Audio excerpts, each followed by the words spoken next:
नमस्कार दोस्तों। हमारे इसी भारत देश के अंदर एक ऐसा दौर भी हुआ करता था जब देश में प्याज की कीमत बढ़ने पर ना सरकार गिर जाया करती थी। लेकिन आज इस अमृत काल में 20 से ज़्यादा बच्चों ने अपनी जान ले ली अपने हाथों से, मतलब अपनी आत्महत्या कर ली और लाखों युवाओं के भविष्य आज धराशायी हो गया पेपर लीक के माध्यम से। लाखों बच्चों में कम बोल रहा हूँ, शायद ये बच्चों की संख्या करोड़ों तक हो सकती है। इतना सब कुछ होने के बावजूद भी सरकार के कान पर जूं तक नहीं रेंग रही है। क्या यही था हमारे विकसित भारत की असली तस्वीर? क्या आज के भारत में बच्चों के भविष्य से ज़्यादा कीमत एक प्याज की हो चुकी है? क्योंकि चंद घंटों पहले जो जंतर मंतर से तस्वीरें सामने आई हैं, जो वीडियो सामने आई है ना, उसने देश के लोकतंत्र पर एक बहुत बड़ा सवालिया निशान खड़ा कर दिया है। सोचिए, 20 दिनों से भूख हड़ताल पर बैठे 60 साल के फेमस वैज्ञानिक, पर्यावरणविद और एक्टिविस्ट सोनम वांगचुक को दिल्ली पुलिस ने आज सुबह जबरन उठा लिया है, जैसे वो कोई बहुत बड़े आतंकवादी हों। सोचिए किस तरह से इनको ट्रीट करा जा रहा है।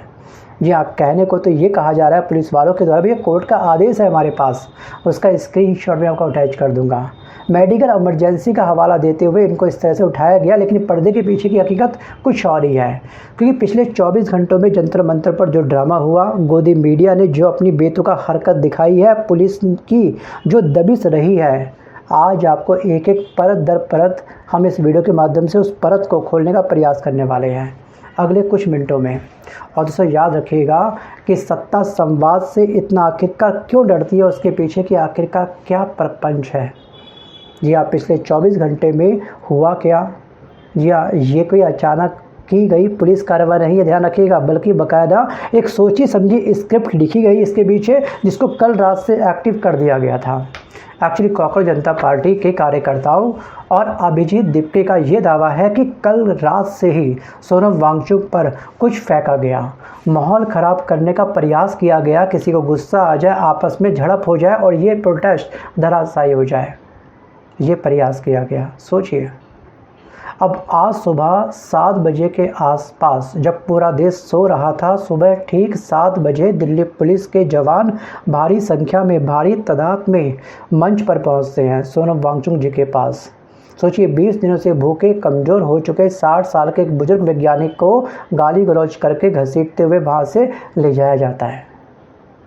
इस तरह के वीडियो देख करके ना अंदर से आप लोग सिहर जाएंगे। और आज सुबह जब युवा लड़के और लड़कियां जब इसका शांतिपूर्ण विरोध कर रहे थे, तो दिल्ली पुलिस ने उनके फ़ोन छीन लिए, वीडियो डिलीट करवाए और कार्यकर्ताओं को सड़कों पर घसीटा। सोचिए, जब न्याय मांगने वाले शांति से बैठते हैं तो सरकार को कानून याद आता है, और जब रक्षक ही फ़ोन छीन करके सबूत मिटाने लगे तो समझ जाइएगा कि दाल में कुछ काला नहीं, बल्कि पूरी दाल ही काली है हमारे अमृत काल के अंदर। आंकड़ों में हम लोग विश्व गुरु बनते जा रहे हैं, लगातार बड़ी अर्थव्यवस्था बनते जा रहे हैं, लेकिन ज़मीनी हकीकत कुछ और ही बयां कर रही है। और क्या आपको इस कार्रवाई पर, इस पुलिस के एक्शन पर आपको हैरानी हो रही है? भाई मुझे तो बिल्कुल नहीं हो रही है। मैंने ऑफलाइन वहाँ जा कर के एक बार महिला जो पहलवानों का प्रोटेस्ट था वो भी देखा है, ऑफलाइन जा कर के मैंने किसानों का प्रोटेस्ट भी देखा है, और मैंने ये CJP का प्रोटेस्ट भी जा कर के 2-3 बार में देख चुका हूँ। सोचिए, याद कीजिए, चलिए एक बार, अगर आपको हैरानी हो रही है ना, याद कीजिए हमारी महिला पहलवानों को जो न्याय के लिए जंतर मंतर पर उस समय रो रही थी, उन्हें कैसे सड़कों पर घसीटा गया था। ये वीडियो मैं आपको अटैच कर रहा हूँ, सोचिए। और याद कीजिएगा उस ऐतिहासिक किसान आंदोलन को, जहाँ 750 से ज़्यादा किसानों की मौत हो गई थी, लेकिन सत्ता के अहंकार ने उनके आंसू तक नहीं पहुँचे। जी हाँ, उनके आंसुओं का हाल भी नहीं लिया अब तक। चलिए एक तुलनात्मक आंकड़ा मैं आपके सामने डिस्कस करता हूँ, शायद उससे आपको ज़्यादा अच्छे से क्लियर हो जाए। 2008 में मुंबई हमला हुआ था, 26/11 वाला। उस हमले में 166 बेकसूर लोग मारे गए थे, लेकिन अपने ही देश में अपने हक की लड़ाई लड़ते हुए 750 किसान शहीद हो गए। और पूर्व राज्यपाल सत्यपाल मलिक के अनुसार जब प्रधानमंत्री से इस पर बात की गई, इस मुद्दे पर, तो जवाब मिला था कि वो मेरे लिए थोड़ी मरे हैं। ये था पूर्व राज्यपाल की स्टेटमेंट। जब 750 किसानों की मौत सरकार का दिल नहीं पिघला सकती है, तो 20 दिन के या फिर 20 दिन से भूखे सोनम वांगचुक के लिए इनके दिल में हमदर्दी कैसे होगी? तो इसीलिए काफ़ी लोग कह रहे थे कि सोनम वांगचुक जी अपना अनशन तोड़ दो। जी हाँ, इस सरकार को फ़र्क नहीं पड़ने वाला आपके अनशन से। और यही एग्जाम्पल हमने फिर आज चंद घंटों पहले देख लिया। चलिए अब बात करते हैं लोकतंत्र के चौथे स्तंभ के बारे में, जो अब गोदी मीडिया पूरी तरीके से बन चुका है। जी हाँ, वहाँ अचानक एक बड़े न्यूज़ चैनल की महिला पत्रकार पहुँचती है। तैयारी बिल्कुल ज़ीरो थी, एजेंडा बिल्कुल फुल था प्रोटेस्ट को डिस्टर्ब करने का, और वो कैमरे पर आकर के कहती है कि जंतर मंतर पर भड़काऊ और गलत नारे लग रहे हैं। और जब आंदोलन के जो साथी हैं, जो टॉप फाउंडर है सीजेपी के, अभिजीत दीपके ने पूछा उस पत्रकार से, महिला पत्रकार से, भाई कौन सा नारा आपको गलत लग रहा है, ज़रा बताओ तो सही हमको भी। तो पत्रकार साहिबा का जवाब सुनिएगा। वो कहती है, इनकलाब जिंदाबाद। इनके अकॉर्डिंग ये नारा गलत है, भड़काऊ है। गजब हाल है। और दोस्तों गनीमत है कि ये गोदी मीडिया 1947 से पहले नहीं थी, वरना ये गोदी मीडिया या फिर ये लोग हमारे शहीद भगत सिंह, हमारे महात्मा गांधी जी और सुभाष चंद्र बोस को भी एंटी नेशनल घोषित कर देते, क्योंकि वो भी तो इनकलाब जिंदाबाद चिल्लाते थे।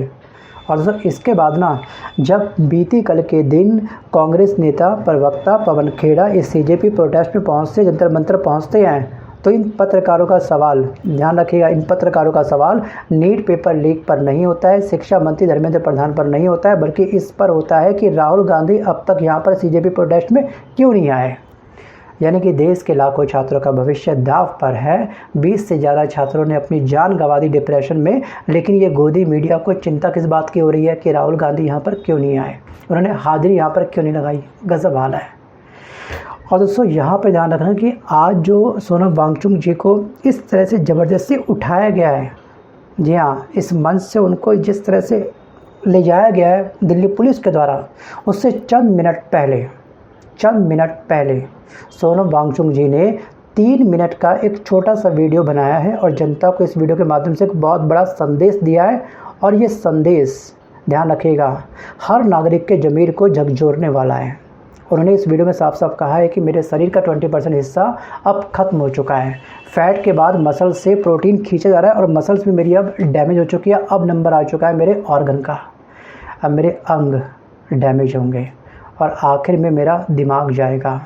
लेकिन अभी मेरा दिमाग बिल्कुल ठीक काम कर रहा है और मैं आपसे पूछता हूँ, इन्होंने इस वीडियो में कहा है कि अब मैं आपसे पूछता हूँ कि भारत की जनता को अपने बच्चों की जान प्यारी है या फिर प्याज। जी हाँ, प्याज। आंकड़े को थोड़ा सा ध्यान से समझिएगा। यह वांगचुक ने अपने इस वीडियो में समझाया है कि साल 1980 प्याज की कीमतों की वजह से, जो कीमत बढ़ी थी 1980 में, प्याज की बढ़ती हुई कीमतों की वजह से केंद्र सरकार गिर गई थी 1980 में। और आज का दौर देखिए कितना बड़ा फ़र्क है। साल 1998 में प्याज की बढ़ती हुई कीमतों की वजह से दिल्ली और राजस्थान की सरकारें धराशायी हो गई थी। यानी कि इस देश की जनता, प्याज महंगा होने पर सरकार बदल सकती है, लेकिन जब नीट जैसे परीक्षाओं में पेपर लीक होता है, आजकल जितने एग्ज़ाम होते हैं सभी एग्ज़ाम में पेपर लीक की एक नॉर्मल घटनाएं बन चुकी हैं। पिछले 7 सालों में 70 पेपर लीक हुए हैं। सोचिए, बच्चों का भविष्य सरेआम नीलाम होता है और 20 से ज़्यादा युवा डिप्रेशन में आकर के अपने प्राणों का त्याग कर देते हैं, तब देश चुप क्यों रहता है? ये सवाल है सोनम वांगचुक जी का इस वीडियो के माध्यम से। सोचिए, शिक्षा मंत्री इस्तीफ़ा क्यों नहीं देते हैं, जवाबदेही तय क्यों नहीं होती है? ये तमाम सवाल पूछे हैं हमारे सोनम वांगचुक जी ने इस वीडियो के माध्यम से हमारी सरकार से। और सोनम वांगचुक ने 20 जुलाई को संसद मार्च का आह्वान किया था। जी हाँ, सबसे अपील करी थी जनता से कि सब लोग 20 जुलाई को आए, संसद मार्च में पार्टिसिपेट करें। और शायद इसी डर से सरकार ने 48 घंटे पहले जंतर मंतर से उनको हटा दिया। और दोस्तों, शरीर कमज़ोर हो सकता है, ध्यान रखिएगा, लेकिन उनके इरादों और हौसलों को तोड़ना बिल्कुल नामुमकिन है। मंच पर अभिजीत दीपके इस समय एक्टिव हो चुके हैं, उनके सहयोगी एक्टिव हो चुके हैं, तमाम प्रदर्शनकारी दोबारा से जंतर मंतर पर आ चुके हैं। दोस्तों, ये लड़ाई सिर्फ ध्यान रखिएगा सोनम वांगचुक जी की नहीं है, ये लड़ाई देश के हर उस माता पिता की है जो पेट काट करके अपने बच्चों को पढ़ाते हैं और बाद में पता चलता है कि पेपर लीक हो गया। दोस्तों, अगर आज हम शांत रहें तो कल तानाशाही और अधिक बढ़ेगी। सत्याग्रह का जवाब अगर लाठियों और घसीटने से दिया जाएगा तो लोकतंत्र सिर्फ किताबों में रह जाएगा, बस पढ़ने के लिए वहाँ से क्वेश्चन बनेंगे, इसलिए आप लोग पढ़ोगे। ज़मीनी हकीकत में कभी भी लोकतंत्र तरीके से नहीं बन पाएगा। और दोस्तों, सच के सफ़र में अकेले लड़ना बहुत मुश्किल होता है। अगर आप भी इस तानाशाही के खिलाफ हैं और युवाओं के हक में खड़े हैं तो इस वीडियो को हो सके तो ज़्यादा से ज़्यादा शेयर करिएगा और 20 जुलाई को जंतर मंतर पर ज़रूर पहुंचिएगा, क्योंकि यहाँ पर इस जंतर मंतर पर मिलकर के आवाज़ उठाने की बहुत अधिक आवश्यकता है। दोस्तों, अब इस पूरी घटना पर आपका क्या विचार है? क्या सच में पुलिस वालों का ये कदम आपको बिल्कुल सार्थक लगता है? जी हाँ, अगर आपको सार्थक लगता है तो उसके पीछे की वजह क्या है? और क्या सच में हमारे वर्तमान की सरकार के कानों में जूं रेंगेगी या फिर नहीं? आपको क्या लगता है? क्या सच में धर्मेंद्र प्रधान का इस्तीफ़ा होगा या फिर नहीं? आपको क्या लगता है? Think about it. वीडियो को पॉज करिए, अच्छे से मंथन करिए, उसके बाद ही आप मुझे कमेंट करिएगा। सो गाइस, आज के इस वीडियो में बस कर इतना ही। मिलता हूं जल्द नए वीडियो के साथ, तब तक के लिए धन्यवाद। जय हिंद, जय भारत।